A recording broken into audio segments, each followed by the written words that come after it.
Salut chers traders rentables, bienvenue dans cette vidéo. Aujourd'hui j'ai l'immense plaisir d'accueillir Trado du site Tradosor Trading.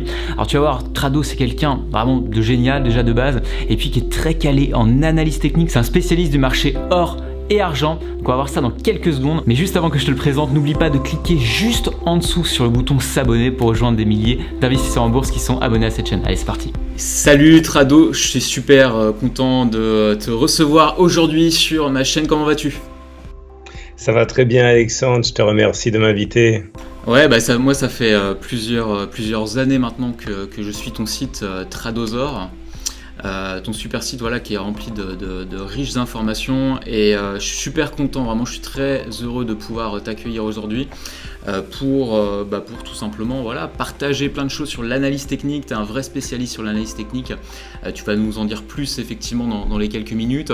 Vous qui nous regardez aujourd'hui, franchement ça va être une vidéo riche en contenu, alors restez bien jusqu'au bout de la vidéo. Il va y avoir énormément de partage sur l'analyse technique si l'argent vous intéresse. Il y a une autre pépite aussi que Trado va nous partager, c'est une application qui est sortie sur mobile tout simplement, donc on va voir ça ensemble. Écoute Trado, si tu peux te présenter, un peu nous résumer brièvement ton parcours, comment tu t'es intéressé au marché financier et puis à l'analyse technique. Merci. Écoute, je pense que l'historique de Tradosor Trading, c'est l'historique en fait de beaucoup de traders amateurs qui ont d'abord commencé par se casser les dents sur les marchés. Moi, je me rappelle, mes premières transactions boursières sont très bien passées en fait, puisque je savais pas ce que je faisais, normal. Et puis l'excès de confiance, trop de leviers qu'on comprend pas. Et puis le dérapage. Et puis au bout d'un moment, on se dit qu'il y a quelque chose qu'on n'a pas compris, donc je décide de me mettre à l'analyse technique. Et là, c'est encore pire. La première fois que j'ai recommencé à trader avec l'analyse technique, c'était tout d'un coup, on a l'impression qu'on est dans le secret des dieux. On voit des canaux partout, on voit des épaules tétépaules partout, on voit des biseaux partout. On se croit vraiment génial. On investit, on se plante et là on se rend compte que finalement ça va être beaucoup plus compliqué que ça. Donc je me suis plongé dans les bouquins, j'ai bouffé du graphe pendant très longtemps jusqu'au moment où j'ai décidé effectivement d'ouvrir un blog, tout simplement pour penser à voix haute, pour me donner de la rigueur, pour m'obliger à rationaliser ce que je faisais. Et puis quand on est trader dans son coin, on se fait quelques petites amitiés, mais ça reste quand même de l'isolement social. Et je me suis dit que c'était pas mal pour sortir de ce fameux isolement. Et contre toute attente, finalement, le blog a décollé. Et du coup, ça s'est un petit peu professionnalisé aussi, toujours avec l'idée derrière que ça m'obligeait, parce que je voulais partager, ça m'obligeait à rationaliser toutes mes prises de décisions, etc. Et voilà, c'est depuis 2008. Et depuis 2008, donc 10 ans quasiment, maintenant 10 ans que j'ai ce blog avec, toujours le désir d'innover, même si maintenant je suis loin d'être le seul à faire des vidéos et je suis loin d'être le seul à faire de l'analyse technique, mais il y a toujours une demande, et puis j'ai la chance d'avoir occupé le terrain depuis à peu près 10 ans, donc j'ai pas besoin non plus de promettre des choses complètement délirante, faire fortune vite, très vite. Et puis ceux qui me suivent savent que ça fait 10 ans que je suis là. Je suis pas devenu millionnaire en l'espace de 8 ans, en 10 ans grâce au trading, mais je suis un trader profitable et ça fait 10 ans que ça dure et on me fait confiance pour ça. Et ça c'est pour la mise en bouche. Yes. Ce qui est bien et ce que j'aime bien chez toi et là où je me retrouve, c'est que le trading, c'est vrai qu'il y a deux écoles. Tu as l'école des gens qui vont te faire croire et miroiter énormément de choses, gagner des milliers et des cents avec un compte à 50 €, devenir millionnaire en quelques minutes. Et puis il y a l'autre école des vraies valeurs du trading, qu'il est possible de gagner sa vie grâce à la bourse, il est possible d'être profitable.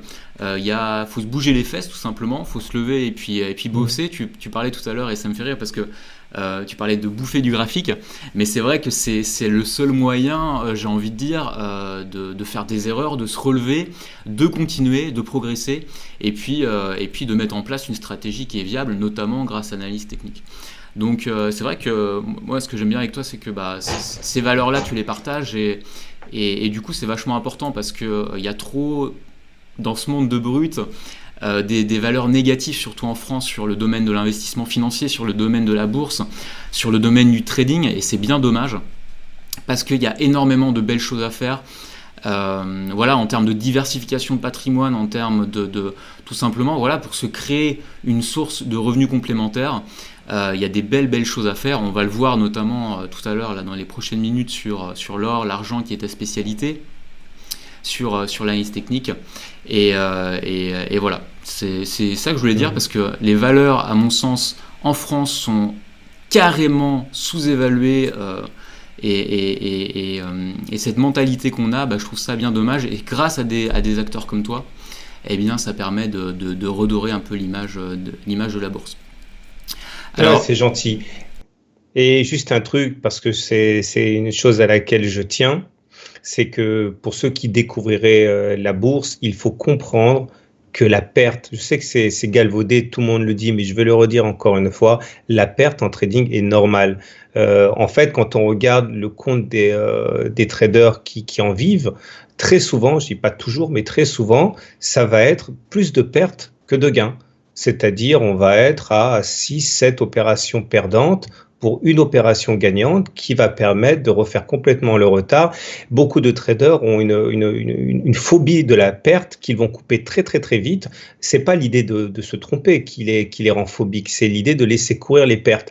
Et très très souvent, donc, il va y avoir 6-7 opérations perdantes pour 3 opérations gagnantes, mais qui sont bien plus avantageuses que les autres. Et ça, il faut vraiment le savoir. Donc, chercher une martingale quand on démarre l'analyse technique, c'est normal, tout le monde le fait, on est tous passés par là, chercher la formule magique, le truc qui va ruiner le casino à notre bénéfice, mais finalement, le secret, c'est qu'il n'y a pas de secret.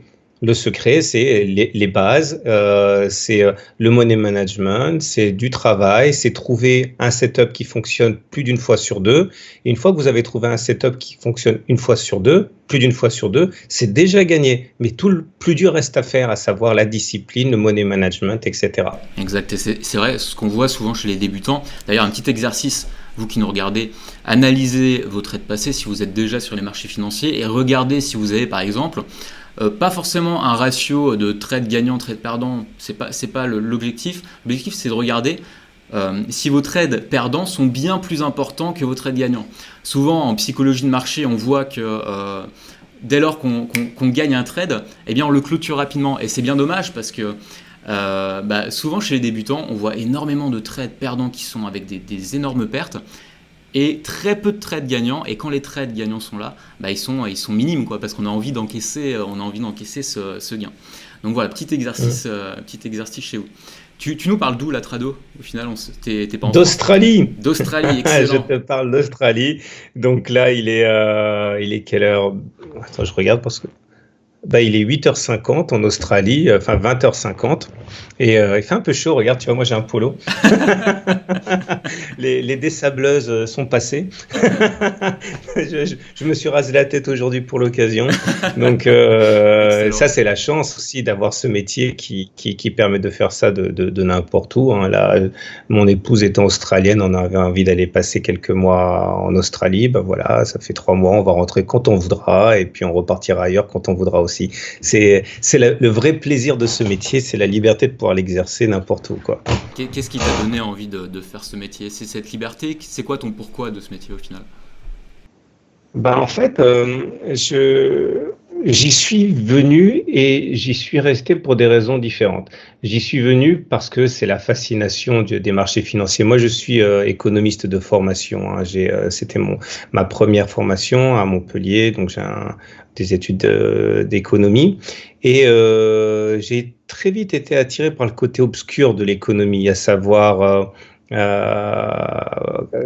les rouages secrets, la main invisible, comme on dit chez nous, tout ce qui se voit et tout ce qui se voit pas, tout ce qui dépend de forces qui nous dépassent et qui pourtant sont à l'œuvre et qui font un tout cohérent.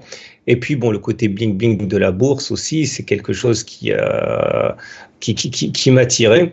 Et finalement, si j'y reste, c'est pour tout sauf ça.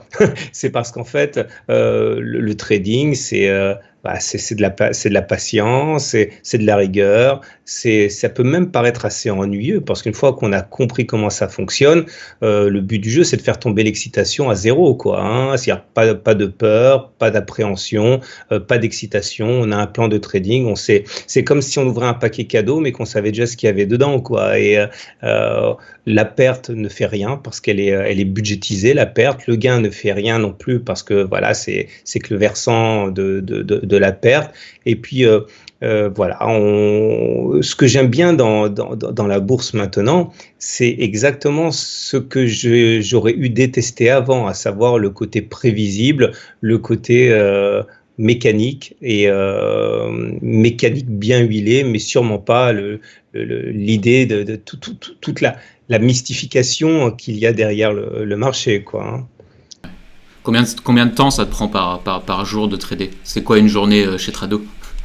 Alors, une journée chez Trado, c'est réveil à 5 heures du mat, parce qu'il faut que je puisse publier ma vidéo pour les visiteurs de mon site qui l'attendent tous les soirs. Donc, il faut que je me lève à 5 heures du matin pour pouvoir publier la vidéo vers 20 heures, heure française.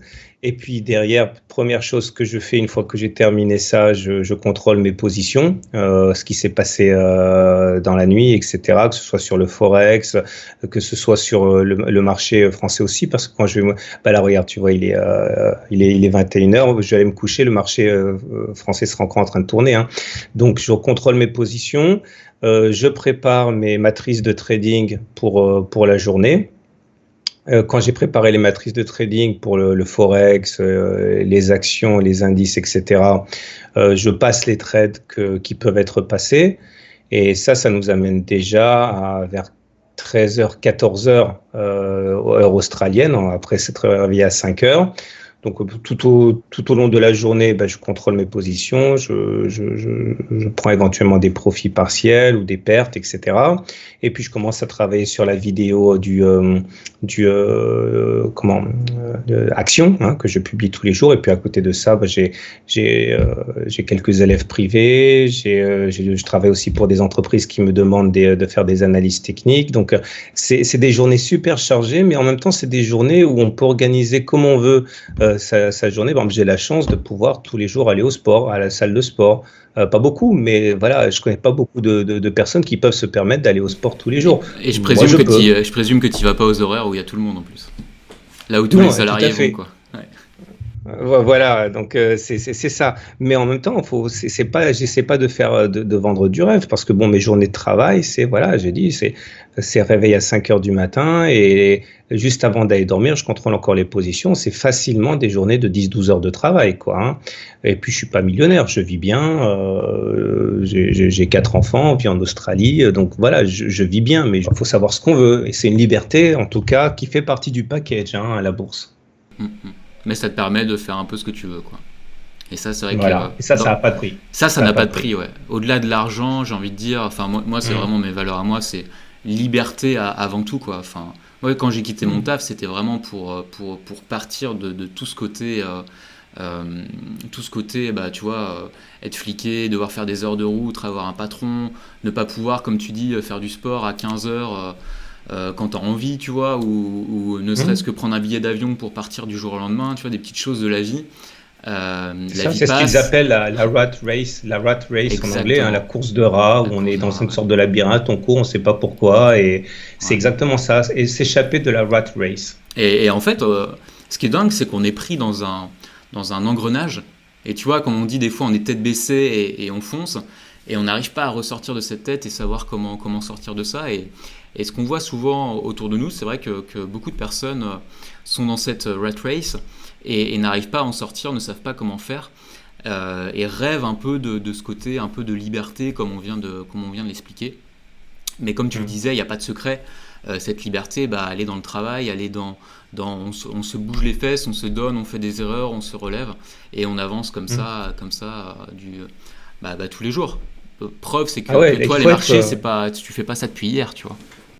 Non, il faut être. Quand on se lance, si on veut se lancer dans le trading, il faut savoir qu'il va falloir au moins, c'est un avis personnel, mais j'ai rarement vu des cas différents, va falloir au moins 3-4 ans avant de comprendre ce qui se passe. Et c'est pas le contenu disciplinaire qui est difficile à acquérir, c'est le parcours initiatique auquel ça correspond. C'est-à-dire intégrer, intérioriser, changer ses valeurs, se défaire de charges, de boulets que l'on traîne comme la peur de gagner, la peur de bien faire, la peur d'être petit bras ou être petit bras. Ça vaut une psychanalyse en tant que telle, le trading. Donc, il faut vraiment savoir que, comme tu l'as dit, il y a des vidéos qui fleurissent sur Internet. On fait croire qu'on peut devenir riche très très vite avec très peu d'efforts. Il faut vraiment se méfier de ça. Ça fait beaucoup de mal à l'analyse technique, beaucoup de mal à la bourse. Et un trader normal va passer des années avant de devenir rentable. Et si il devient riche avant, c'est parce que j'ai envie de dire presque que votre premier compte de trading, il va être cramé, c'est sûr. Donc évitez de trop miser parce qu'il va être cramé de toute manière. C'est obligé. On est tous passés par là. De toute façon, tu fais des erreurs, tu peux faire du trading casino, tu sais pas trop où aller, tu es un peu perdu. Il y a énormément aussi d'indicateurs techniques différents qui sont disponibles. L'avantage de la bourse, c'est cet accès immédiat, cette facilité, les frais qui ont énormément réduit par rapport à il y a quelques années. Mais c'est vrai que c'est une contrepartie. Cette contrepartie, c'est un peu de dire c'est facile, c'est rapide, on peut gagner beaucoup d'argent. J'ai envie de dire oui, mais il y a un gros mais que j'ai envie de dire. Alors toi, Trado, on parle pas mal de psychologie là depuis le début de depuis le début de cette vidéo. Quelle part de psychologie par rapport à la stratégie tu dirais qu'elle représente si on devait quantifier ça à peu près? Moi j'ai souvent envie de dire, tu vois, que la stratégie c'est bien, tu peux donner la même stratégie à 10 personnes différentes, exactement la même, mais si la psychologie ne suit pas, ça sert à rien. Tu peux avoir 2 traders rentables et 8 traders perdants. Est-ce que pour toi la psychologie est une part importante dans la réussite d'un trader? Pour faire du presque Jamel Debbouze, je dirais que le trading, c'est moitié psychologie, moitié management et moitié théorie et travail, quoi. Et c'est vraiment les 3 jambes d'un individu. Et je suis pas capable de quantifier la part du psychologique, mais c'est essentiel, tout aussi essentiel que le money management et tout aussi essentiel que les connaissances. Alors là, je pense qu'il faut prendre les choses à l'envers par rapport à ce que je dis, c'est-à-dire que tout est important et rien n'est suffisant. Sans méthode, sans un minimum d'analyse technique, c'est du casino, c'est n'importe quoi. Sans money management, on peut transformer un système qui fonctionne en système perdant avec un mauvais management. Et sans psychologie, on explose en vol parce que il faut bien savoir que le trading, avant d'être une activité répétitive et bien huilée, c'est quelque chose qui est extrêmement usant. Et si on n'a pas la psychologie justement pour prendre du recul par rapport aux enjeux, parce qu'il faut bien comprendre que quand on est trader, je suis pas en train de dire qu'être salarié c'est facile, hein, je l'ai été très longtemps, mais il faut comprendre que on foire, c'est pas qu'on n'est pas payé, c'est qu'on est plus pauvre. Et il faut réussir à intégrer que c'est pas grave. C'est pas grave parce que si on a son système, si il s'est avéré efficace, si on respecte son money management, eh bien oui, peut-être qu'aujourd'hui j'ai perdu des sous, mais c'est pas grave parce que demain j'en gagnerai encore plus parce que j'ai un money management auquel je fais confiance, etc., etc.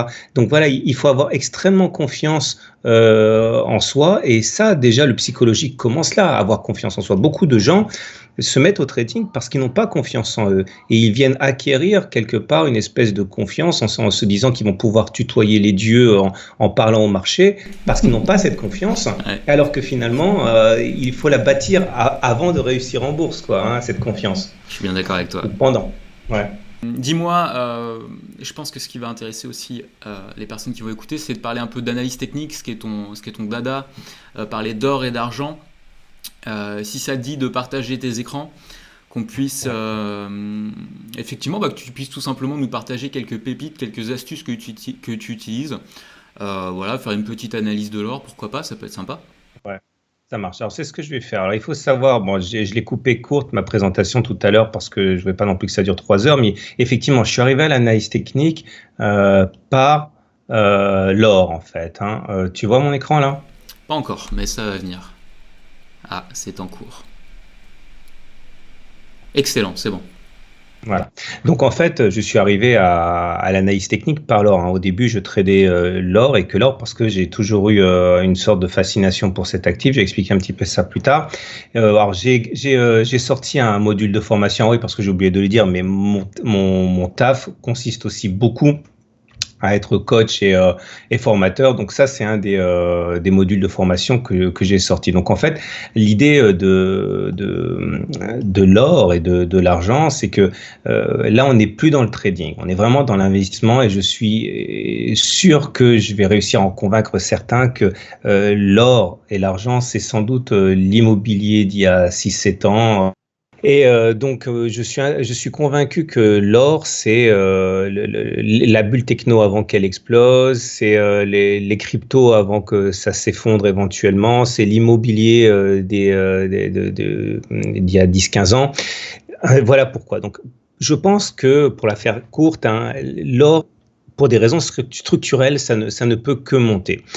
Parce que la demande, elle est très forte, parce que l'offre, elle se tarit. Alors, quand on pense à l'or, il faut comprendre que la demande d'or, elle augmente pour des raisons très, très, très variées, comme l'enrichissement des classes moyennes. Tu prends la Chine, tu prends le Vietnam, tu prends l'Inde, etc. C'est des classes moyennes énormes.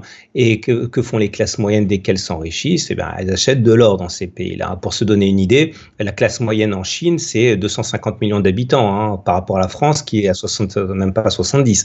Et donc, voilà, il y a une très forte demande structurelle pour l'or. En même temps, il faut savoir qu'à périmètre de population constant, ce qu'on consomme est très, très demandeur en or. Les ordinateurs, les téléphones portables, il y a de l'or là-dedans parce qu'il y a des caractéristiques de conductibilité, de malléabilité qui sont irremplaçables. Hein. Ou alors si, on peut le remplacer, mais ça coûte plus cher que l'or, donc on ne le fait pas.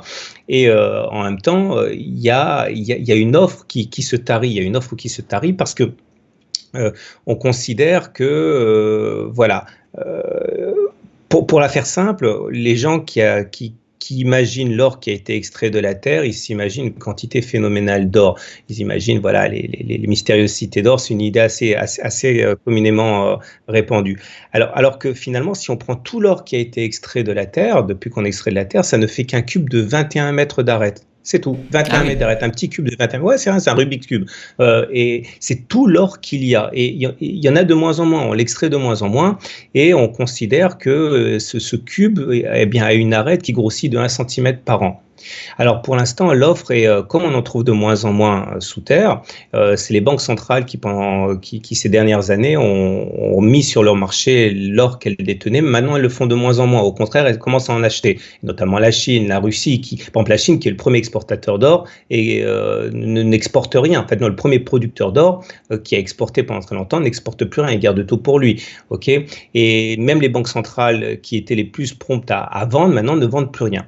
On peut également ajouter à ça que, voilà, on considère également que pour l'instant, dans l'état actuel des choses, s'il n'y a pas 1 gramme par tonne de minerai, on n'extrait pas l'or. Ok, bon, clairement, tu prends une tonne de minerai. C'est ça. Non, voilà, c'est pas rentable. Alors, et pour l'instant, là, on arrive vers ce point où de plus en plus de mines ne sont plus exploitées parce qu'il y a moins d'1 gramme par tonne. Alors, de deux choses l'une, soit on fait des progrès scientifiques incroyables qui nous permettent de rendre ça possible et ça sera fait, ou alors il faut que le prix de l'or augmente de telle manière que ce soit rentable quand même, ce qui revient exactement au même. Il faudrait que le prix de l'or augmente. Et puis également des raisons conjoncturelles qui font que l'or est bien portant et promis un bel avenir, c'est voilà, le retour de l'inflation tout simplement. Hein. Ça a été un petit peu tout le fil conducteur du mini crash qu'on a eu sur les marchés il y a un mois, hein, c'est le retour de l'inflation et des taux qui augmentent, etc. Donc c'est très porteur. Pour l'argent, c'est pareil en mieux. Les gens ne savent pas, mais en fait, à l'intérieur des entrailles de la Terre, il y a moins d'argent que d'or. Et on considère que d'ici 2020, entre 2020 et 2030, c'est-à-dire demain, quoi, on est en 2018, on ne pourra plus extraire de l'argent, à moins que le prix de l'argent augmente de telle manière que ce soit rentable. Là, pareil, on a mis sur le marché énormément d'argent. On peut continuer à en mettre parce qu'il y a des réserves, mais en tout cas, ce qui vient du sol, ça se tarit. Voilà. Alors maintenant, on va regarder un petit peu ce qui s'est passé récemment pour l'or. Donc voilà, ça c'est un graphe qui montre ce qui s'est passé pour l'or en dollars entre 1998 et 2012.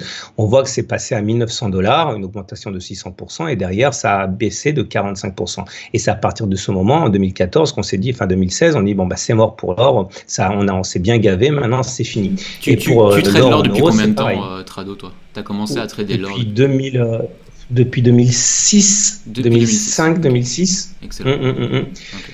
Et pour l'euro, c'est pareil. On est passé de 400 € à 1400 € pour descendre à 850 €. Donc là, pareil, on s'est dit, bon, bah, c'est cuit pour l'or, on laisse tomber. Alors maintenant, j'aimerais soumettre à tes auditeurs ce graphe-là qui date en fait de 68 et en particulier la zone qui est cerclée. Et quand on regarde la zone qui est cerclée, voilà ce qui s'est passé. On est passé de 30 $ à 190 $ et puis derrière, on est passé de 190 $ à 105 $. 44% de baisse. Et le plus beau, c'est ce qui est arrivé après. Tu vois? Donc, si on considère en analyse technique, et tu es analyse technique, donc tu le sais, que voilà, ce qui s'est passé par le passé a des chances de se reproduire, hein, bon, pas à l'identique, mais on a tendance à bégayer, eh bien, ça donnerait, par exemple, une hausse, si on reproduit cette hausse de 670% qu'il y a eu après la hausse initiale, eh ben, ça nous donnerait quelque chose qui pourrait nous amener de 1050 à 7350 $ l'once, ou alors en euros, si on préfère, de 28 000 par rapport au point bas auquel on a assisté en 2014 à 200 000. Bon, ça n'arrivera pas. C'est pas la peine de commencer à se mettre des dents en or, etc. Ça n'arrivera pas comme ça. Mais en tout cas, ça veut dire, laisse tomber ton piercing de téton en or. Achetez. Refaites toute la dentition.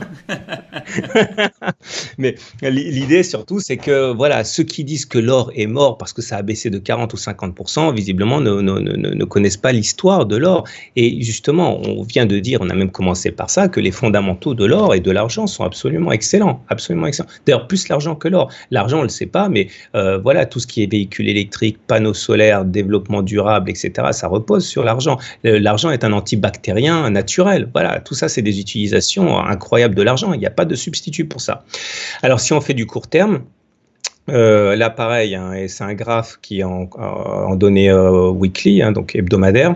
Là on est sans doute prêt pour un décollage. On a une zone ici à exploiter. Si on arrive à clôturer au-dessus des 1367 $, à mon avis, on devrait avoir une belle impulsion. Mais comme je l'explique dans mon module de formation sur l'or, il faut rentrer en plusieurs fois. Il ne faut pas acheter d'un coup, hein. C'est-à-dire que le mieux pour investir sur l'or, c'est d'acheter un petit peu tous les mois.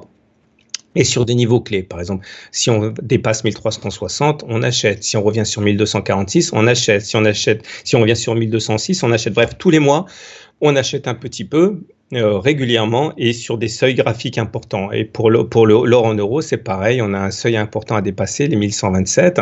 Et puis, en cas de retour sur 1055, c'est aussi un seuil pour acheter. Donc, l'idée, c'est qu'on achète retour support ou cassure de résistance, mais pas n'importe quand. On peut commencer à acheter un petit peu maintenant, au cas où. C'est ce que j'allais dire. T'achètes sur pullback, t'achètes sur rebond, comment tu fonctionnes, ou sur cassure? Ça dépend un peu du contexte. Surtout, c'est-à-dire que quand on revient, étant donné que moi j'investis régulièrement depuis des années et des années, dès qu'on revient sur un support, j'en profite pour acheter, et dès qu'on casse une résistance, j'en profite pour acheter aussi. C'est-à-dire que j'achète à des moments où il est plus probable d'avoir une impulsion haussière par la suite. Mais en fait, cette méthode-là, c'est la méthode également qui correspond à celle que j'utilise pour mon portefeuille. Je ne parle pas de trading là, c'est-à-dire que mes positions longues de portefeuille reposent exactement sur ce que j'ai appelé la méthode d'accumulation rationnelle dans un autre module de formation que j'ai commis. Et voilà, on achète à des moments particuliers sur la base des fondamentaux. Quand les fondamentaux disent go, que ce soit l'or, l'argent ou une action, Sanofi, Société Générale, qu'importe, une fois qu'on sait où on va, on achète, mais on n'achète pas d'un coup. On achète un petit peu tout de suite parce que voilà, il ne s'agit pas de retrouver sur le quai si ça part comme une fusée. Mais après, on achète uniquement sur retour support ou sur cassure de résistance. Après, il faut connaître un petit peu l'analyse technique, hein, ça ne s'invente pas non plus, mais c'est relativement simple. Là, je parle bien sûr de l'investissement de portefeuille. Hein. Ça c'est justement, tiens, j'ai mis là, c'est le book dont tout ce que j'y ai issu, quoi. Donc voilà, si tes visiteurs, tes auditeurs sont intéressés, c'est ça. Donc voilà ce que je voulais dire. Donc si ça vous intéresse, hein, l'or et l'argent, il y a vraiment ça c'est mon app. Il y a vraiment matière à construire des lignes de portefeuille intéressantes pour la prochaine décennie. Pour moi, c'est véritablement quelque chose qui va surperformer les marchés actions. Et ne parle même pas du marché obligataire, quoi. Et plus généralement, selon toi, qui a des années d'expérience dans l'analyse technique, qu'est-ce qui fait que l'analyse technique, c'est un outil puissant? Qu'est-ce qui fait qu'elle fonctionne bien, si tu veux? Alors, à l'origine, je pensais que c'était quelque chose d'un petit peu magique, hein. Maintenant, il faut bien se rendre compte que de plus en plus d'intervenants, d'algos, de robots, utilisent l'analyse technique dans sa base. C'est fondé essentiellement sur des prophéties autoréalisées. Tout le monde voit les mêmes canaux, tout le monde suit les mêmes indicateurs. Maintenant, tout le monde suit Ishimoku, dont je suis moi-même fan, hein. Donc forcément, tout étant configuré pour réagir de même. Bah oui, évidemment, mais c'est très bien, il n'y a rien à dire. Mais ça fonctionne bien aussi parce que de plus en plus d'intervenants l'utilisent. Donc ça n'a plus grand-chose de magique, c'est des prophéties autoréalisées, quoi. Mais comme tout le monde fonctionne comme ça, il faudrait bien être ballot pour ne pas l'utiliser, quoi. Et d'ailleurs, voilà. Là, je sais pas si t'es fan, mais pendant très très très longtemps, c'était les fourchettes d'Andrews qui fonctionnaient super bien. Il y a eu des outils comme ça, il y a eu des rotations d'outils. Il y a eu, voilà, à un moment on ne jurait que par les moyennes mobiles. Maintenant, beaucoup de gens disent que les moyennes mobiles c'est bon pour les ploucs. Bref, et ça va revenir. Et au fur et à mesure que ça va revenir, ça va être suivi et ça va fonctionner. Ce qu'il faut bien vous dire, vous qui nous écoutez, c'est que l'analyse technique fonctionne parce que tout le monde voit la même chose au même moment. Donc quand on a une cassure, par exemple, on peut parler d'Ishimoku, quand on a une cassure de Kijun, quand on a une cassure d'une droite importante, eh bien, tout le monde voit cette cassure. Donc tout le monde voit, si on est en tendance haussière, que cette cassure a une importance, et donc qu'il y a une impulsion, qu'on rentre sur le marché, qu'il y a une dynamique qui va se créer.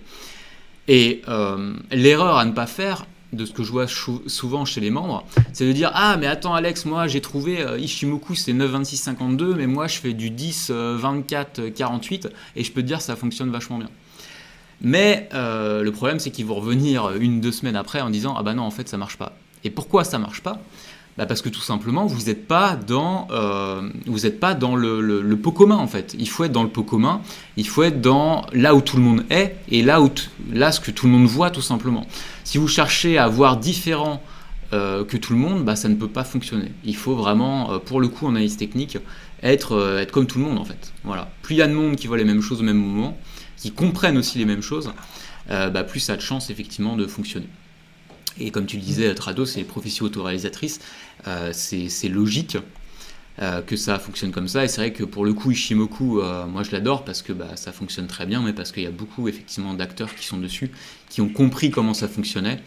Et voilà, c'est vrai que c'est un indicateur vraiment exceptionnel, quoi. En termes de simplicité, en termes de compréhension. Tu l'utilises beaucoup, toi, Trado ? Un peu ou... Ah oui, là tous les soirs dans ma vidéo d'analyse technique du CAC 40, j'utilise systématiquement de l'Ishimoku, des chandeliers japonais et du chartisme. Ok, c'est la base. Maintenant après, je vais rajouter des trucs quand il y a quelque chose d'important, un signal aussi au baissier, je vais l'utiliser. Mais globalement, quand j'ouvre ma plateforme de trading, j'ai toujours de l'Ishimoku, une moyenne mobile. Et puis après, voilà, je regarde la tête des chandeliers japonais. Mais encore une fois, et tu l'as dit très très bien, Ishimoku, ça fonctionne parce que c'est efficace, parce que tout le monde le regarde. Il viendra un jour, ça marchera plus. ça marchera plus. Il faudra trouver autre chose, un peu plus branchouille, que tout le monde regarde et ça fonctionnera. Et puis, voilà, prophétie autoréalisée. Exactement, exactement. Alors, tu nous as très vite montré ton application. C'est mon bébé, c'est mon 5e bébé. Ton petit bébé, ton baby. On l'a Vas-y, fait, on l'a fait à 6 parle-nous-en. celui-là, Voilà, parce que comme moi ça. j'ai besoin. Parce que c'est vrai que c'est une application géniale pour si vous écoutez et que vous cherchez à être plus performant en analyse technique. Trado effectivement, a sorti une application qui s'appelle Trading Millionnaire, qui est disponible. Tu le diras mieux que moi, je te laisse le présenter. Quelle est cette application? Bah, écoute, ça faisait très longtemps. Bon, j'en ai parlé tout à l'heure, mais j'estime que ma mission dans ce bas monde de la bourse est essentiellement pédagogique, hein. Bon, je mets des plans de trading, mais c'est pas le plus important. Moi, ce que je veux vraiment, c'est démocratiser cette belle discipline. Et je voulais parler en fait à ceux qui ne connaissent pas du tout l'analyse technique, et puis surtout parler à tous mes potes, voilà, des cadras qui bossent généralement pas mal et qui disent purée, j'en ai marre de faire du 0,75% sur mon livret A, il faudrait vraiment que je mette de l'argent en bourse, j'en peux plus, mais je sais pas faire. Et j'ai créé cette application pour m'adresser justement à ceux qui ne connaissent rien à la bourse, ou alors connaissent la bourse mais connaissent pas l'analyse technique, et qui ont 2-3 minutes, pas plus par jour à y consacrer. Ça veut dire dans le train, ça veut dire dans une file d'attente au supermarché, ça veut dire pendant qu'ils attendent les gosses à l'école, etc. Et à partir de 2-3 minutes par jour, on peut découvrir des figures chartistes. Et bon, ça suffit, faut pas raconter d'histoire, hein, ça remplace pas une formation en trading, mais en tout cas, rien qu'avec ça, vous pouvez déjà deviner où vont sans doute les cours, parce que c'est une collection dans ce volume 1. J'ai utilisé que du chartisme, donc on a le biseau descendant, biseau ascendant, épaule, tête, épaule, canot, résistance, support, etc. Tu l'as essayé, tu le sais bien. Voilà.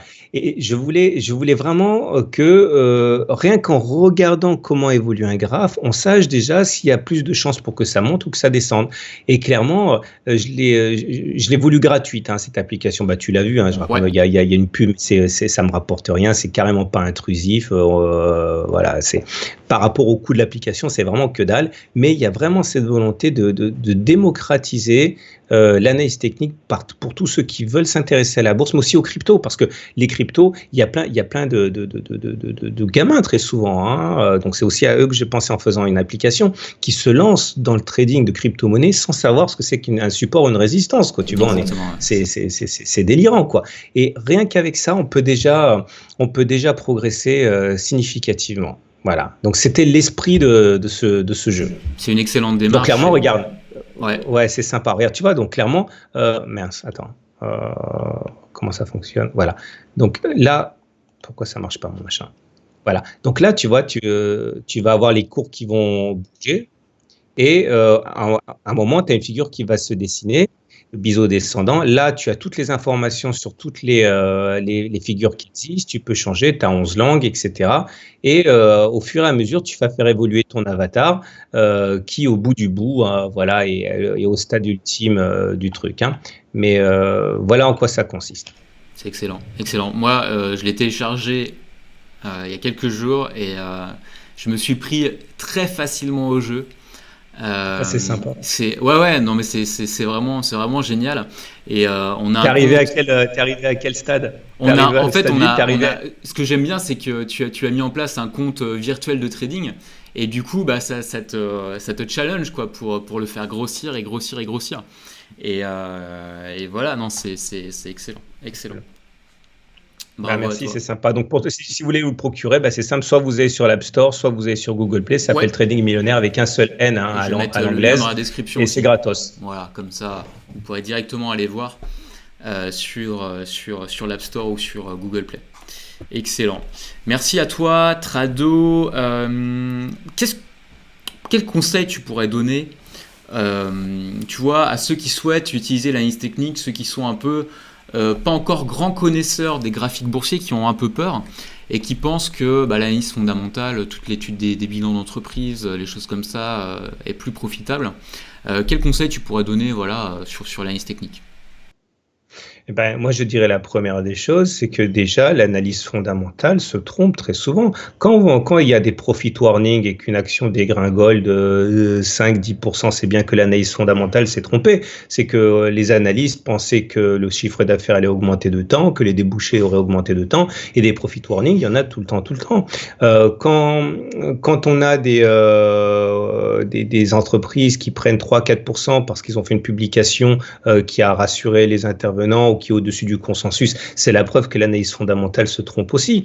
Donc, opposer les deux de toute manière, je trouve que c'est dommage parce que il y a le trader, encore une fois, et l'investisseur. Pour l'investisseur, je pense que le mieux, c'est de s'intéresser effectivement aux actions que l'on connaît, auxquelles on fait confiance, que ce soit des biotech, des bancaires, n'importe quoi, savoir pourquoi on achète du Société Générale, savoir pourquoi on achète du Pharming Group, et ensuite, sur la base des fondamentaux, entrer progressivement en utilisant l'analyse technique. Je pense qu'il est dommage de se priver de l'un ou de l'autre. Et une fois que l'on entre progressivement, pour l'or, c'est tout à fait significatif. Je crois fondamentalement en l'or. Je pense que c'est quelque chose qui va cartonner. Donc, ce sont bien les fondamentaux qui sont derrière tout ça. Mais derrière, je vais utiliser l'analyse technique pour entrer progressivement sur des niveaux tels que j'optimise le potentiel de gain. Et je sortirai lorsque, à mon avis, on aura atteint les cours de l'or que les fondamentaux justifient. Donc voilà, il y a vraiment une histoire de connexion entre les deux et c'est dommage de faire ça. Maintenant, le trader, c'est différent. Le trader, c'est purement technique. Alors, si vous ne faites pas d'analyse technique que vous voulez trader, c'est même pas la peine, quoi. Non, mais voilà, et c'est faire du trading sans analyse technique, c'est même pas la peine. Et faire de l'investissement sans conjuguer les fondamentaux et l'analyse technique, c'est marcher sur un pied. C'est dommage. Merci à toi, Trado. Je ne sais pas si tu lis des livres, est-ce que tu as des livres à recommander ? Je sais que d'ailleurs, effectivement, tu fais des petits PDF sur ton site. En fait, j'ai ma formation intégrale. En fait, ma formation intégrale, j'ai une formation intégrale qui est, j'ai mis des années à l'écrire. Ça correspond à 1200 pages. 1200 pages et 600 minutes de vidéo.